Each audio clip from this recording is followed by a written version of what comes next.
Well, welcome to the Licence Subcommittee for Wednesday, 20th of June 2018, 10 o'clock. I'll start with my chairman's announcements first. So welcome everybody here and everybody who's watching on YouTube. And I know there's quite a few, most of my families, I think. Anyway, there you go. Some housekeeping before we start. Fire alarm. We're not expecting a fire alarm to go off. If it does, it will be a real one. So we escape or exit through on the right and the left. Bijal and myself will be leading it most probably. We meet outside in front of the Slug and Lettuce, which seems appropriate for licensing. Mobile phones, especially my fellow councillor colleagues, please if you could switch your mobile phones off or put them in silent if they're absolutely urgent. As I said, we are streaming live on YouTube. You will be seen but not heard unless you press your little microphone speakers in front. Toddle on, press it down, toddle off or off. Yep. Right, before moving on to the agenda, let me introduce myself. I'm Councillor Roy Chamdale. I'm the chairman of the Licence Committee. We have other councillors here who make the decisions. On my right, we have Councillor John Oswell and Councillor Brian Stead. I'm also assisted by my legal advisor, which is Bijal Sonny, get her surname right. She's here to ensure that decisions we make are just and correct. We also have Luke Taylor from Democratic Services. He'll be taking the minutes there. Make sure I follow the agenda appropriately. We have other officers here, I can see, and I would like them to introduce themselves first. Can we start with you, Ian? Good morning, Councillor. I'm Ian Means. I'm Licensing Authority today. Good morning. I'm David Butler and I'm a Police Licensing Officer for Hillingdon. Martin King, I'm the Trading Standards Manager here at Hillingdon Council. Thank you very much. And the applicants, if you'd like to introduce yourselves, tell me who you are and where you're from. My name is Malhotra and I'm from Coastcutter. I'm Mr. Panchal, representing the applicant. Well, welcome everybody, and got some audience members as well. That's good as well. It is a public meeting in public, not a public meeting. So let's see who's come. Right, let's start. Right, this is a notice of a licence subcommittee hearing on the 20th of June. Apologies if you follow the agenda, Luke. Apologies for absence. We've had no apologies. Any declarations of interest matters going before this meeting? Members? No interest. Okay. Matters that have been notified in advance or urgent? None. Thank you. Right, agenda items will be held in part 1. Which is good, it's all in part 1, otherwise if it's part 2 we would have asked the members of the public to leave. Right, shall we start off with Ian? Well, good morning, Councillors. Chairman. This application is to review a current premises licence, a shop called Coastcut Express, which is at 1278 Uxbridge Road, Hayes. The owner and designated premises supervisor is with us today, Mr. Malhotra, as he introduced himself, and he's represented by Mr. Panchal. This process began with a licensing review served on the licensing authority by Trading Standards on the 24th of April, and it has been correctly and legally advertised. After that, the application subsequently received a further representation from the Metropolitan Police. The premises is a lock-up shop situated on a small parade in the Uxbridge Road, generally serving small items of food and alcohol products. The application from Trading Standards team was submitted following a regulatory visit, and a number of items of cigarettes and tobacco were seized, and that's been qualified in your report as the amounts involved in that. The regulations in this matter allow for resolutions to take place before committee hearing, and some effort has been made over the past weeks to find a resolution.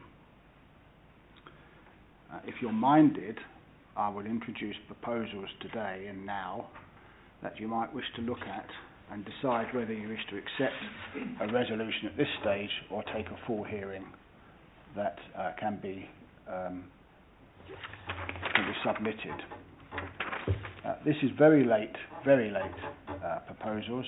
In fact, you have an addendum on your desk, which is probably still warm from the printer. That addendum outlines the conditions, the mandatory conditions which would... Sorry, Ian, so has everybody got an addendum? So I should have mentioned that. Yeah. Mr. Panchal, you have one? Yeah. Let me first address this addendum. The addendum starts with, halfway down the first page, the word mandatory conditions alcohol. Now, in the pack, there is a copy of the licence for this premises. And in that licence, you'll see mandatory conditions. Well, some years ago, mandatory conditions changed. So the pack represents a licence which has not been updated.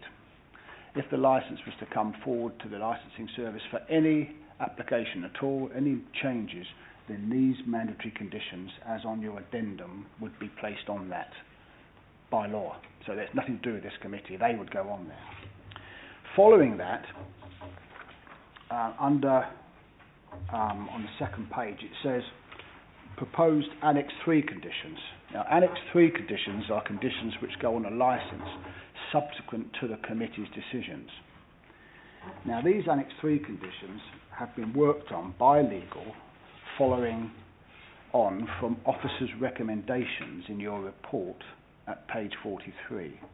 So I have made some officers' recommendations at page 43, and to assist you, your legal advisor has put together some possible conditions for you to consider, and they are marked on your addendum under proposed Annex 3 conditions.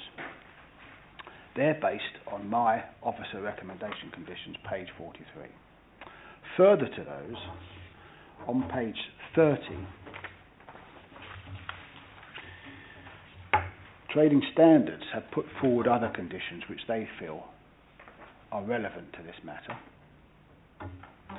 And further to that, the police in Addendum 3 have put forward some conditions which they feel are necessary. So, just to bring that together, my officer's recommendations are on your addendum, added to by legal for your assistance. The police are on Appendix 3 conditions. The trading standards are on page 30. In addition to that, there has been agreed, and all those conditions have been agreed with Mr. Panchal representing the store. In addition to those, there is a 1-month suspension of the licence agreed to allow these conditions to be put in place. And in addition to that, Mr. Panchal will speak in a minute, and he will propose and put forward further conditions himself regarding some CCTV that this licence does not have on it currently, but which has been a popular factor in off licences across Hillingdon. So that's the consideration that is part of this introduction. All those conditions have been agreed, including the 1-month suspension. I asked the committee to look at those proposals, and whether they're minded to go forward with this matter as recommended conditions, or whether they wish to continue and hear evidence of the case. Mr. Chairman, thank you. Thank you. And any clarifications we have? Councillor Stead? Thank you, Chairman. The proposed Annex 3 conditions, you say they've all been agreed by all parties? As listed in Annex 3, they've been agreed, yeah. So should you decide to implement them, they could go on directly. Councillor Oswald. Thank you very much, Chairman. Yeah, as the new person on this committee, can I ask you, Ian? Do you think that obviously you've put these together, so you believe obviously that this will solve a problem, and it's a way forward? Yes? Yes, I Thank do. you. I think all parties to this, me, trading standards and the police, feel that conditions added to the licence will assist in and provide what's necessary under the licensing objectives for this licence to proceed further. Yeah. Okay, I have no questions. Next, I think we go to trading standards. Well, it's pretty late in the day. I've gone for the addendum. I think we're here today. I think the actual case itself warrants a hearing, and that's what I would like to proceed with.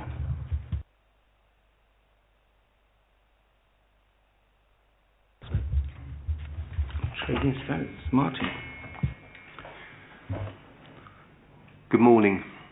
My name's Martin King. I'm the manager of Hillingdon's Trading Standards Service. The application to review has been submitted by one of my officers, Kieran Sayan. Miss Sayan sends her apologies. She's unable to present her application today, so I'm doing it in her absence. The application to review is in Appendix 1 within the document pack. I believe that's pages 25 to 41. This application is in support of the licensing objective, the prevention of crime and disorder. I intend to summarise the main points detailed in the application. On the 10th of October 2017, an intelligence-led multi-agency operation was planned in the Borough. The operation was led by Trading Standards, and the other agencies involved were the Metropolitan Police, Hillingdon Council's licensing service. Also with us were some brand representatives from the tobacco and alcohol industry.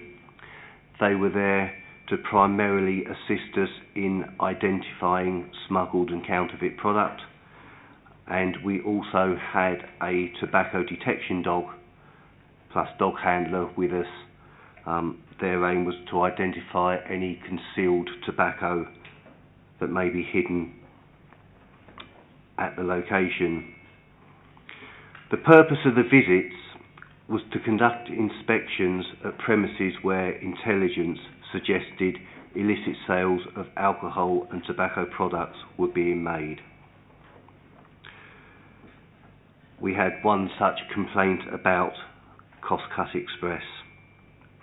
Therefore, one of the premises visited on the day was Cost Cut Express at 1278 Uxbridge Road, Hayes. At the time of our visit, there were two men present. They identified themselves as Mr. Harmeet Singh Chopra and Mr. Joginder Singh Kapoor. Neither claimed to be the owner of the business.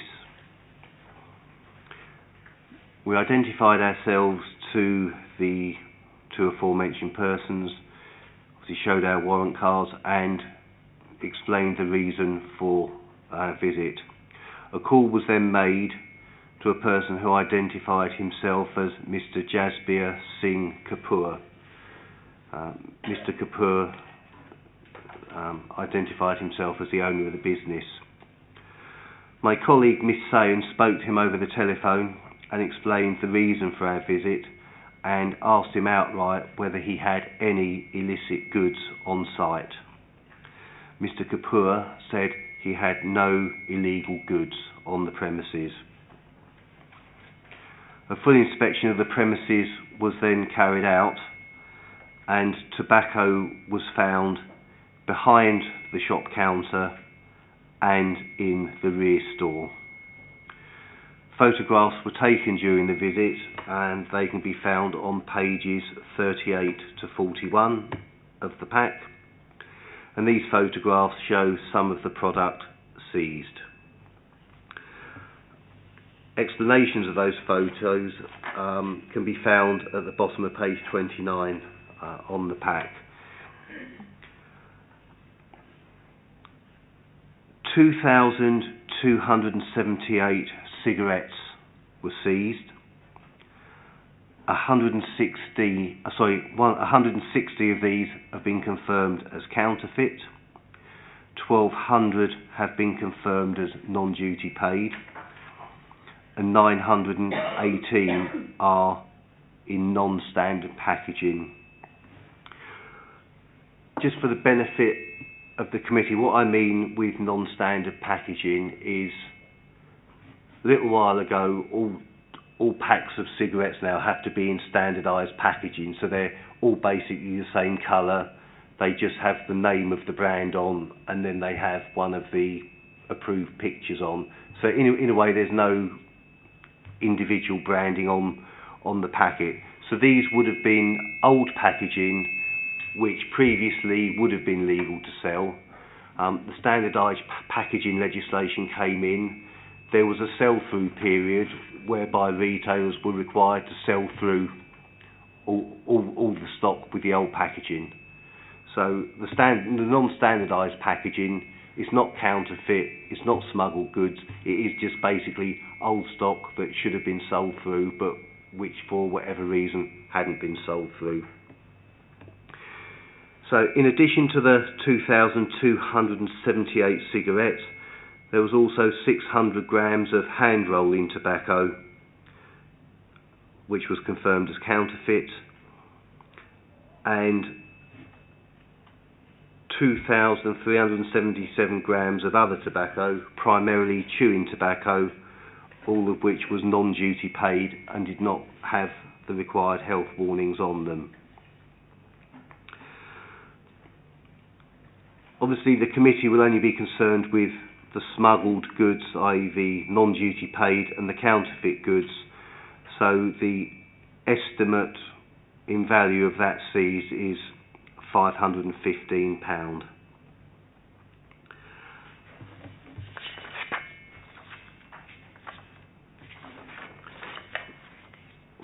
Following the items being seized on the day, samples were then sent to the respective brand holders,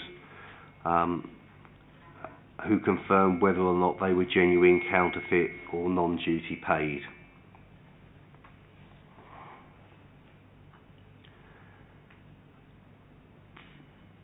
The premise currently trades under licence number 36605, granted by the London Borough of Hillingdon.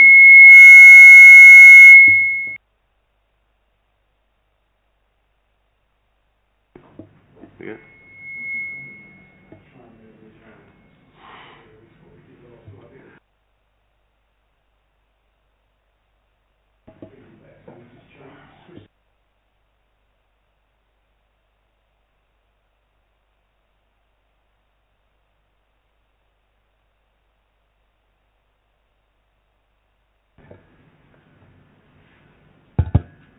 Okay. The premise currently trades under licence number 36605, granted by the London Borough of Hillingdon, to permit the sale of alcohol, and that licence has been in force since the 3rd of June 2016. Apart from this one complaint that we received about the trader in October of last year, we have no other previous history on the trader apart from this one complaint. The company DH Enterprises Limited is associated with this premise. That company incorporated in June 2013. Sorry, Martin, let's just sort this. Just disconnect it, or the other one.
I can't remember where I got up to, but I think I got as far as saying, with the exception of...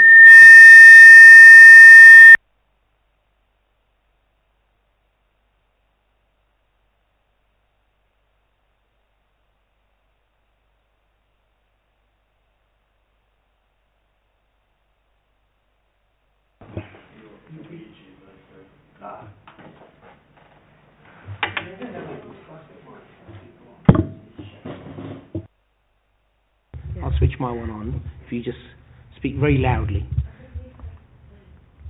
No, it seems to be something. Turn the speaker to face towards him.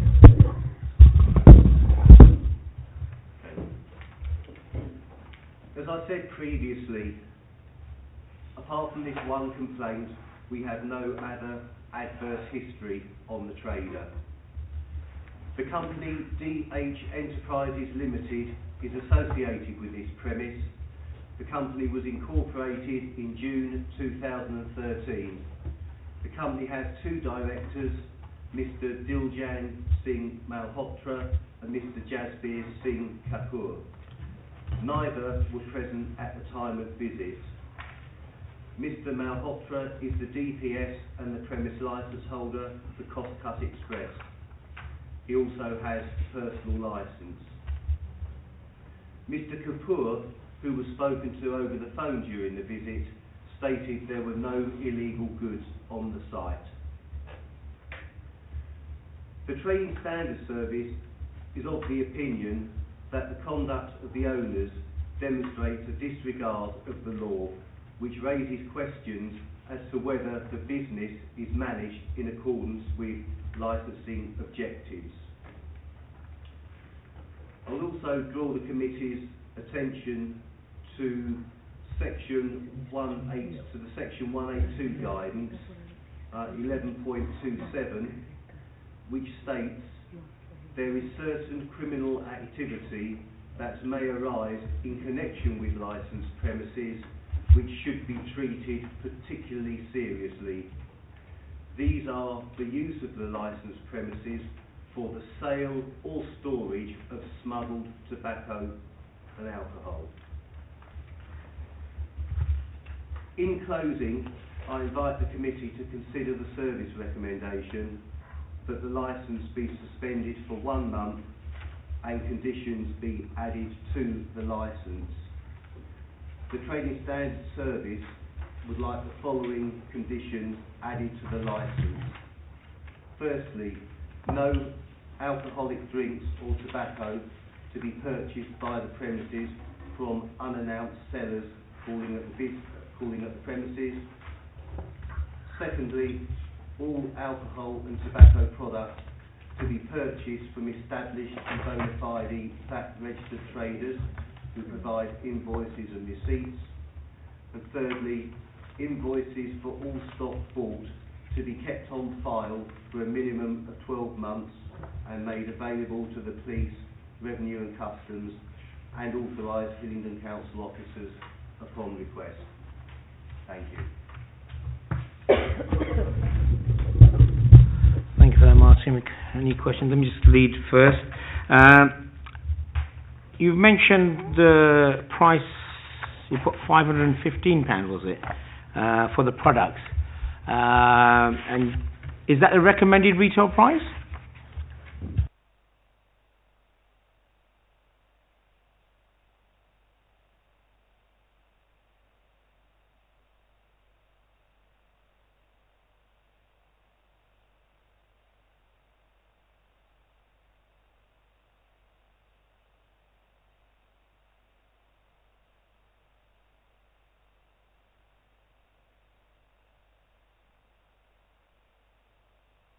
So do we have any evidence of how we do this pricing, or is it just that it's a common thing amongst people who sell this kind of? Because my hang on it is the potential to earn. It would be on the recommended retail price, and I would push for that in future, that we have the recommended retail price rather than what it may sell for.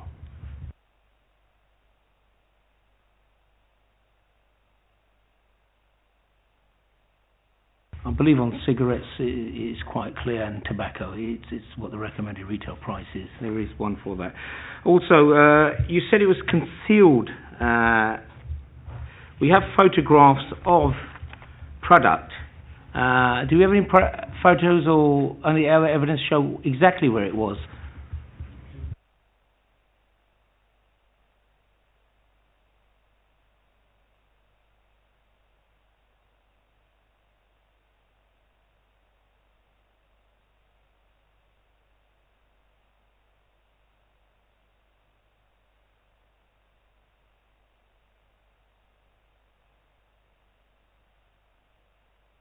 Councillor, I think there are other people in the room who are present on the day who may be able to shed light, perhaps if you're wanting to know about location or how the goods were concealed. Okay.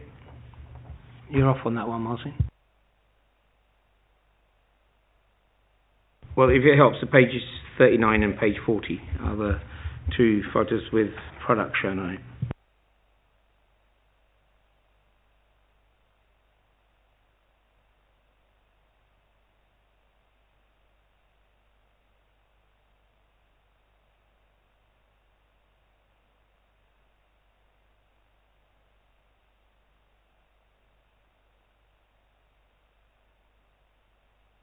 Okay, councillors, any clarifications, questions? Okay, I think it's Dave's turn now.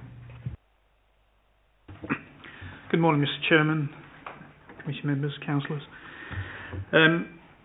This is obviously the review of the premises licence, and my representations are in support of trading standards.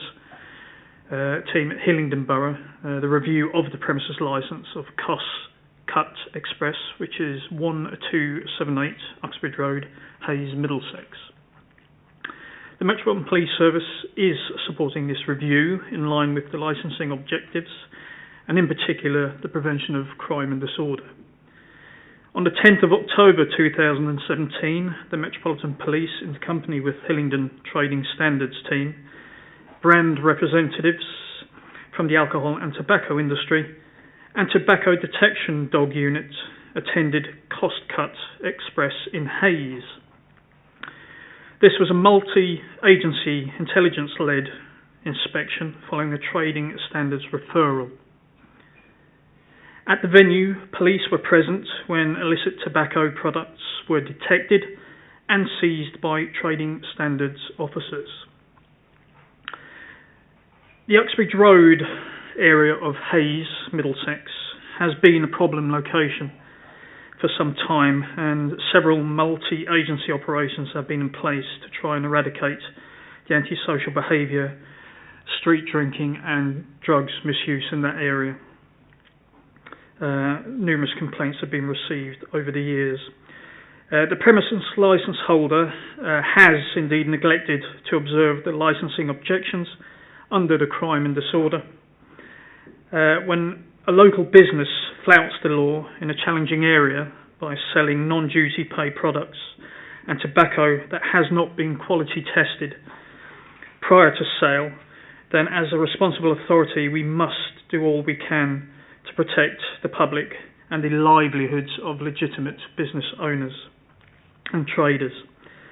The police licensing team would like to support trading standards in their review of the premises licence and proposed that the following conditions be added to the current licence. And if I may, first condition, strict implementation of Challenge 25. Posters shall be displayed stating that ID is acceptable. Signs stating no ID, no sale shall be placed on shelves. Spirits shall be kept behind the counter. Secondly, all alcohol products shall be stored in direct line of sight from the cashier's position and not obscured by other display or shelving.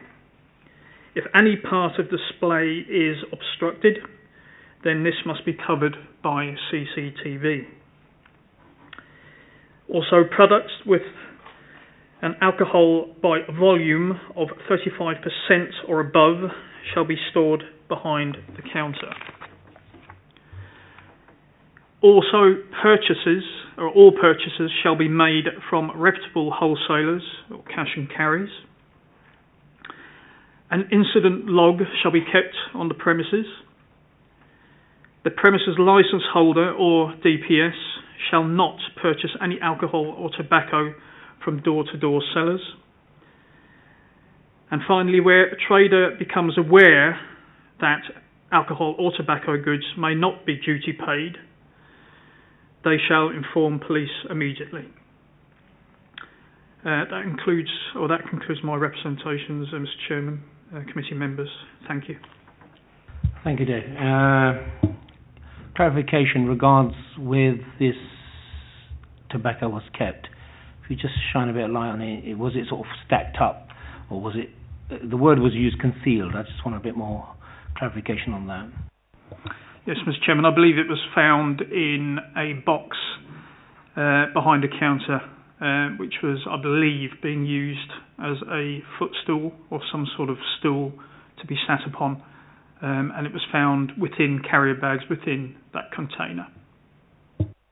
And there was some in the store as well, I heard Ian said.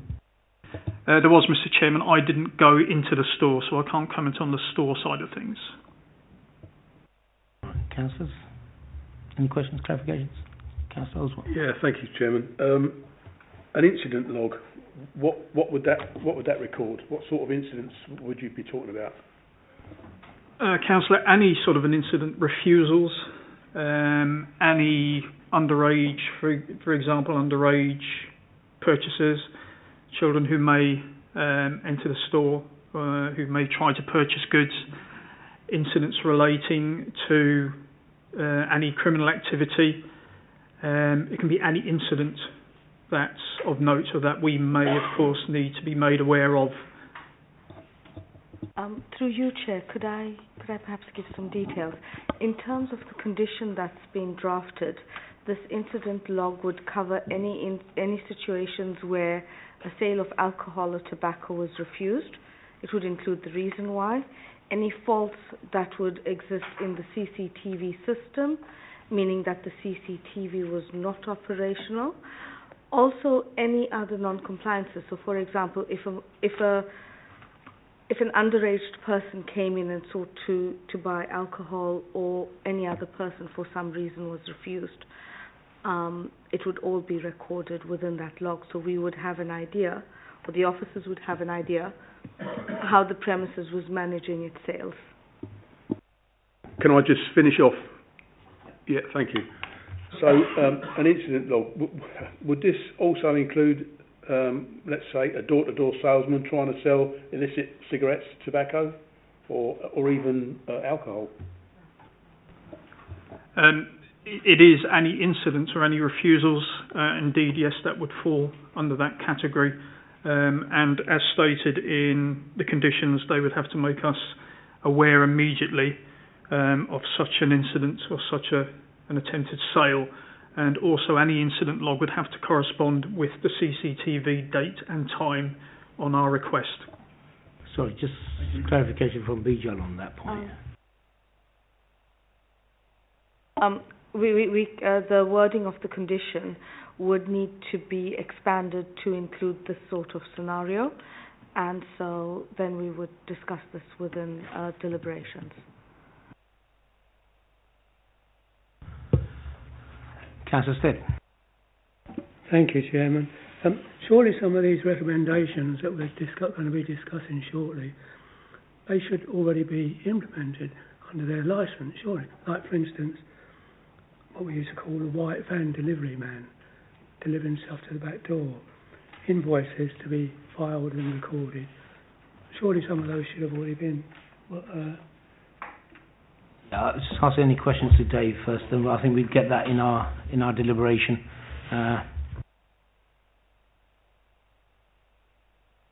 Right, it's a licence holder now. Who's going to speak? I can give some.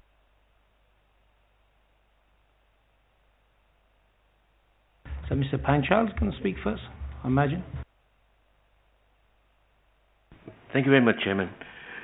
Chairman, I'm just going to briefly tell you the background of the premises. As you've heard, my client holds a personal license. He's a DPS, and the premises he's been running the premises for the last 6 years.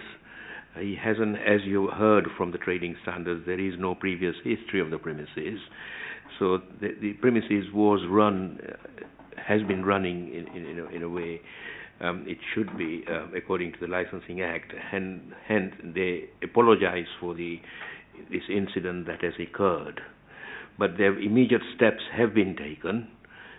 We've cooperated, my client has cooperated with all the responsible authorities and looked at all the conditions, and we agree with the conditions to be put in. Because presently the license does not have all the conditions that we are now coming to this stage. Firstly, before I go further, I'd like to say that my client apologizes for what has happened at the premises and is willing to go through with the conditions that are laid out. I'm just briefly going to go through when the councillors were asking about the incident book and that, what the way forward and the way the Licensing Act runs, there will be an incident book which will be at the premises all the time, which records, and the records are to be kept in the incident book. There will be a refusal book to be put up at the premises, which records the refusals carried out at the premises, or as and when they ask for IDs. So that they are now in place. All the posters that we are recommending in the conditions that we are laying out, I have brought the posters here that are going to be put up at the premises to leave quietly in order to promote the 4 licensing objectives. There will be a Challenge 25 posters put up wherever the alcohol is put in, and there will be also, according to GDPR, the sign for the CCTV. I have also proposed in the conditions that we are laying out, I have the conditions are there, so I'm not going to go through the conditions unless you want me to. Apart from that, we are also proposing to put up another condition for CCTV, which we have already, as Bijal has mentioned, we have already put the conditions forward to you. So, Chairman, we are moving forward. The premises is moving forward, and we're making sure all the conditions and the 4 licensing objectives are going to be promoted at the premises. There will also be a training manual which will be at the premises when all the staff will be trained. Apart in the training manual, there's also a right to work checklist, which is the part of the licensing now, the immigration, so that will also be in place. So, Chairman, we will be supporting the new conditions laid out by the responsible authorities, and we'll be making sure, as we've done in the past, to work along with the responsible authorities. Thank you very much, Chairman. Is Mr. Malhotra going to? Yes, Mr. Malhotra. Thank you. You want to make any statement, Mr. Malhotra? Just to say I apologize for whatever. Yeah, I just apologize for this happened. Sorry, please speak up, I can't hear. I apologize for this happen, and I never do again this in my life. Mr. Panchal, Mr. Kapoor, I have asked for Mr. Kapoor to be present. Is he going to be attending? Chairman, as I've just explained to Vijay yesterday, Mr. Kapoor has gone to India because of there was a bereavement in the family, and he's gone up there. But we have evidence for that. No, that's okay. If what you've said is okay, fine for me. I've got a few questions I'll start off with. This tobacco that was purchased, who actually purchased it and when? Is it one man is come van delivery and he drop in the shop is for my partner is Mr. Kapoor. Sorry, Mr. Kapoor is. Who actually purchased it? Mr. Kapoor. And when was this?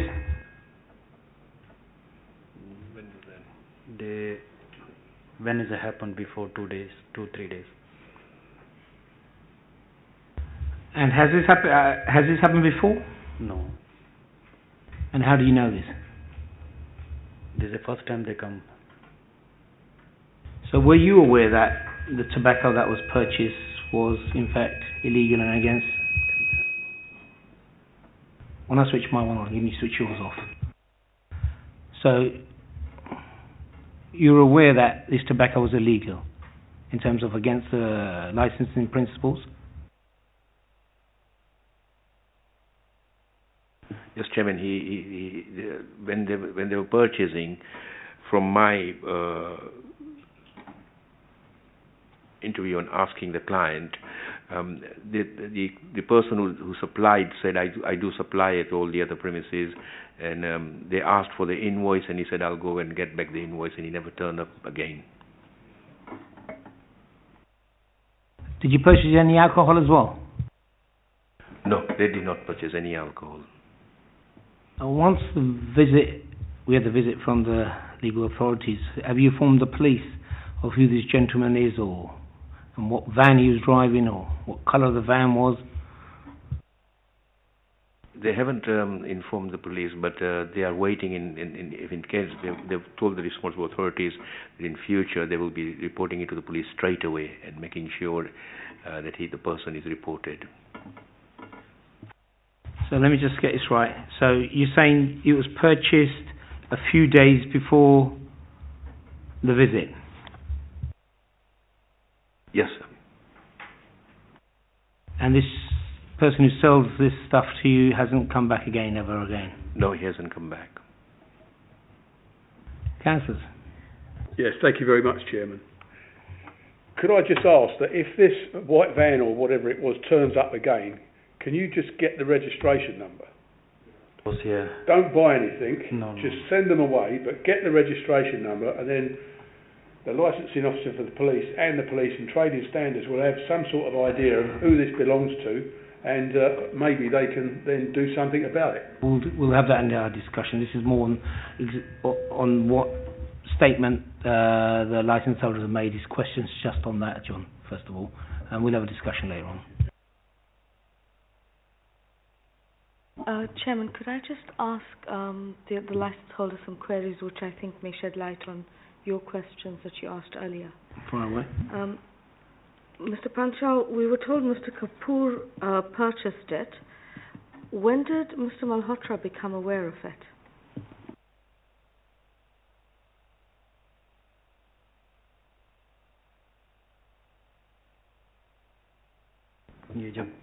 When is the trading centre come and I see this stock is no for sale in shop, that time I know.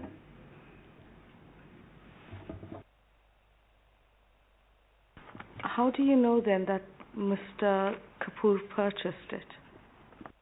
Asked him where you get this stuff. He say one of the guy, the van man, he dropped that one. He say I will drop the invoice and by post. But you weren't in the shop when trading standards came. No, that time, yeah. But after that one, when I spoke with Mr. Kapoor, so where you get this stuff? He say one guy come drop that one. So I say where is the invoice? He say he sent it by post.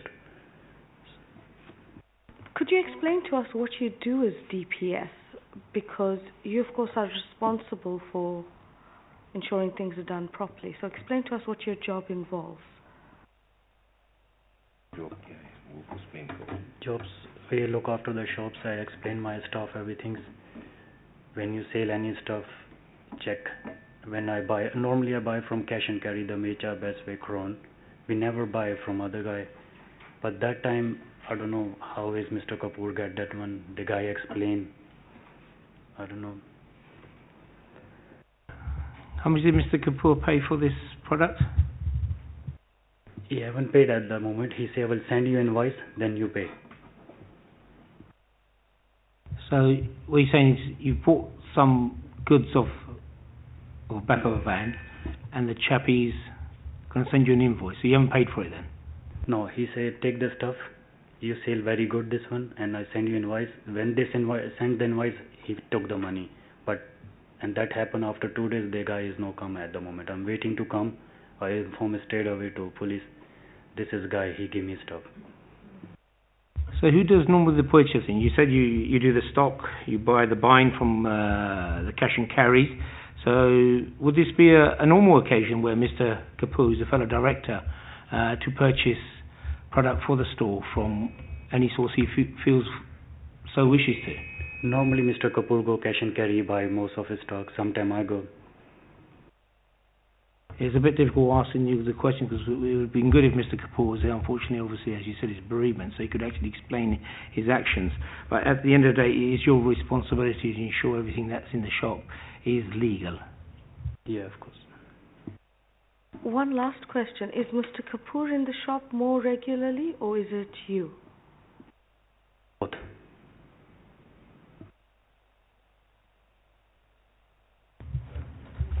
I'm sorry, yeah, both.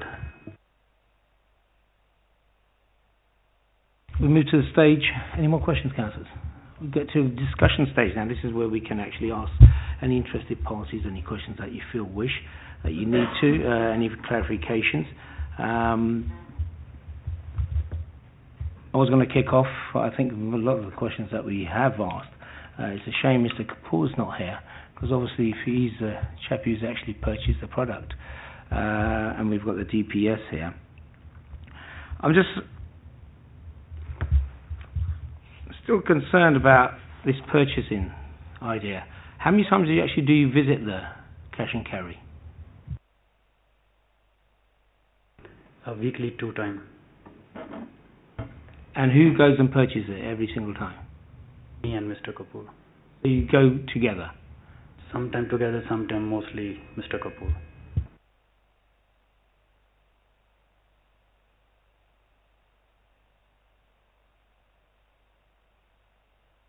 Right, just getting clever. Right, I think now we come into the summing up. Now this goes into reverse order. So closing remark from each party. So let's start with Mr. Panchal first, isn't it? Yeah. Right, Mr. Panchal. Thank you, Chairman. Chairman, as you heard, the premises doesn't have a history. As you heard, the license holder has apologized for what he has done, and he makes sure, and he is looking after. He's taken steps forward to make sure it doesn't happen again. The training manuals, the refusal books, the posters, are everything in place, and we are fully cooperating with the responsible authorities in agreeing to the conditions which are now in front of you laid out, and we've made efforts to get in touch with the responsible authorities.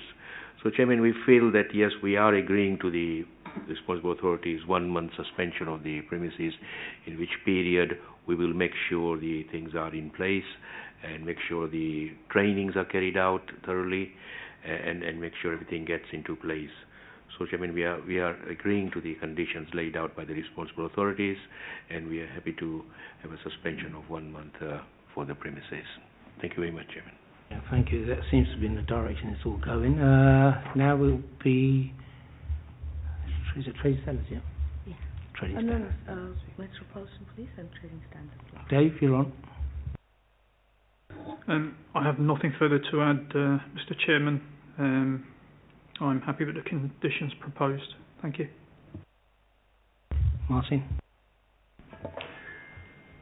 From a trading standards point of view, again, I've got nothing really to add. We will be happy with the 1 month suspension and the agreed additional conditions on the licence.